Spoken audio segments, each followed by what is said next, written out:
I just love being here. I look forward to every Sunday because I get to hang out with the best people in the world, and I enjoy that, and I appreciate that. So as we move forward, we talked about being aware, right? We want to be aware of the things that we should be grateful for, and then we want to express that gratitude, which we have done. But now I want to move to the next step where we talk about the fact that being grateful should lead to passion. It should lead to an excitement about something. It should lead to a motivation to move, to just emotion. And I know we're about as white as you can get, okay? We're middle-class white people, and that's just who we are. And we are not exactly emotional type people, just the way we're, Midwest Americans, what can you say? But I wonder if there aren't times that we need to step back a little bit and realize, maybe I need something to light my fire a little bit. Maybe I need to let my emotions bubble beyond, just that little simmer. Maybe I need to get passionate about something. And that starts when we're grateful for things. Because you can't be passionate about something that you don't care about. I love, there's a story in Mark chapter 6.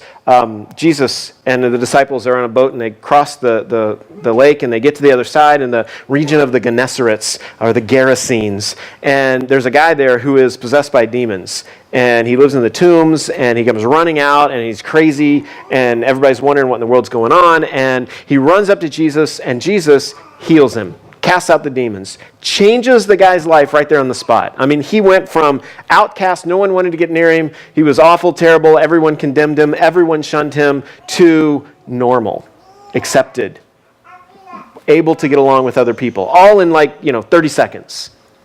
And this guy was so excited about what Jesus had done in his life. It says that Jesus and the disciples were about to get back in the boat to go back to the other side. And the guy's trying to fight to get into the boat with Jesus because he wants to go with him. He's like, I don't want to leave you. I want to be right there with you. Look what you've done to me. Look how amazing you have changed my life. And Jesus says, no. It's not yours to go with me. You need to stay here on this side of the lake and tell people what God's done in your life. Okay, now I want you to hold that thought. Okay, because we're going to come back to it in a few minutes. But that's what he told him, stay here. And so what I want to ask you this morning is, as you look around the world, right, the community that you live in, and you think about what God has done in your life, how he has blessed you, what are the things going on around you that stir up emotions, that stir up passion in your life? What are the things that, let's think of it this way. What gets you angry? Right? Is there anything that's happening around you that, let's face it, it ticks you off? And you don't like that it's happening? Is there anything happening around you that makes you so sad it breaks your heart? Is there anything happening around you or that you see happening that gets you excited, elated? Because, wow, finally, that's happening. Is there anything like that? When you look around and hear that 15% of Delaware is living in poverty, does that move you?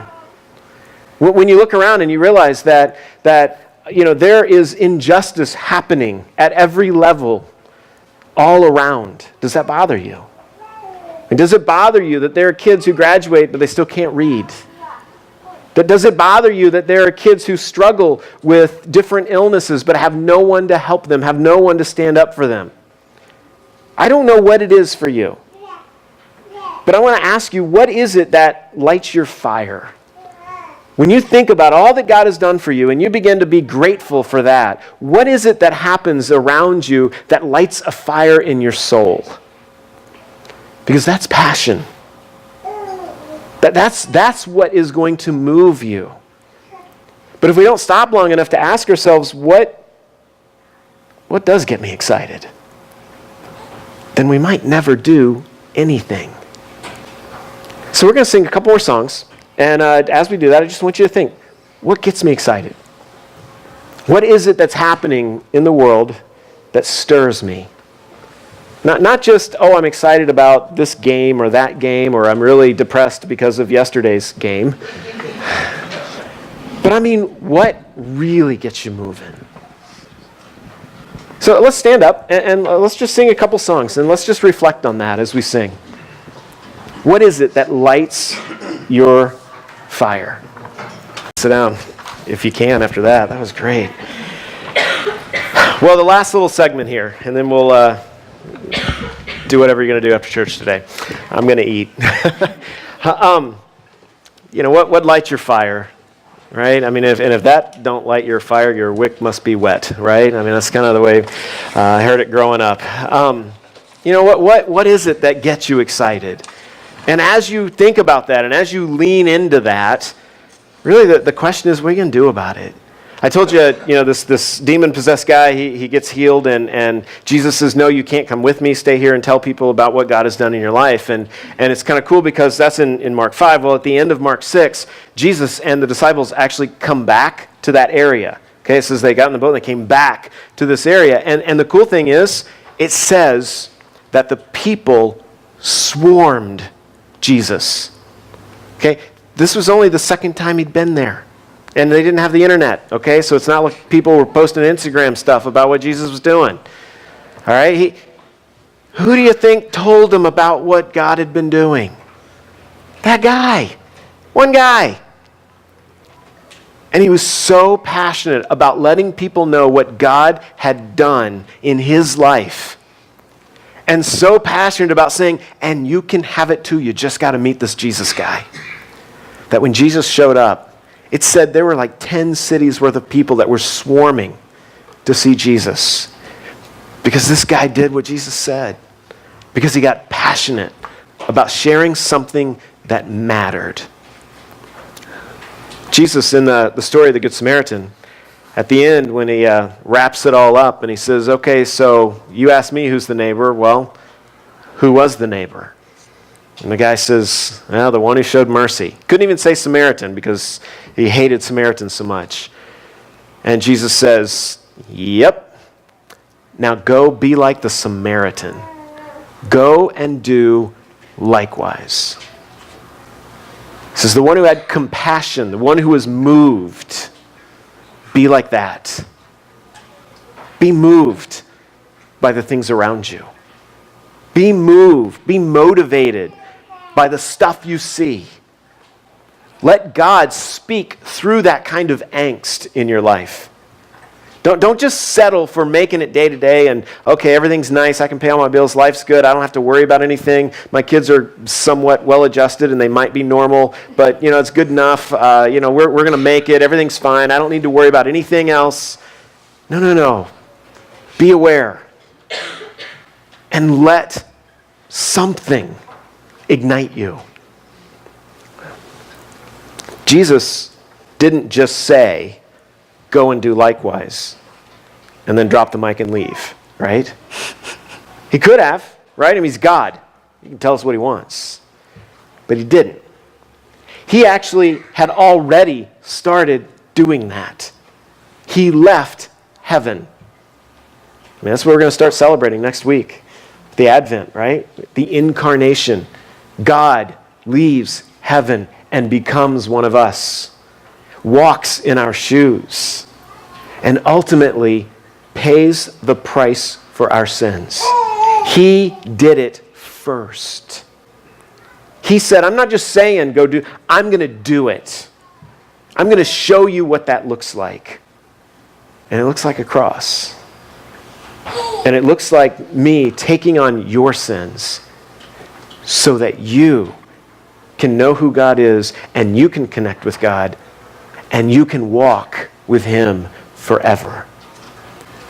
And so he started it. You have experienced transformation in your life. For some of you, maybe it happened like the guy, among the tombs when Jesus cast a demon out and all of a sudden he's good. For some of you, maybe it was that kind. For others, maybe it was a 15, 20-year process that has led you to right now. But you've experienced transformation that has made you into God's child. And so now the question is, what are we going to do with that? Okay, if any of you have ever played video games, I'm speaking probably now to those under 40, but that's okay.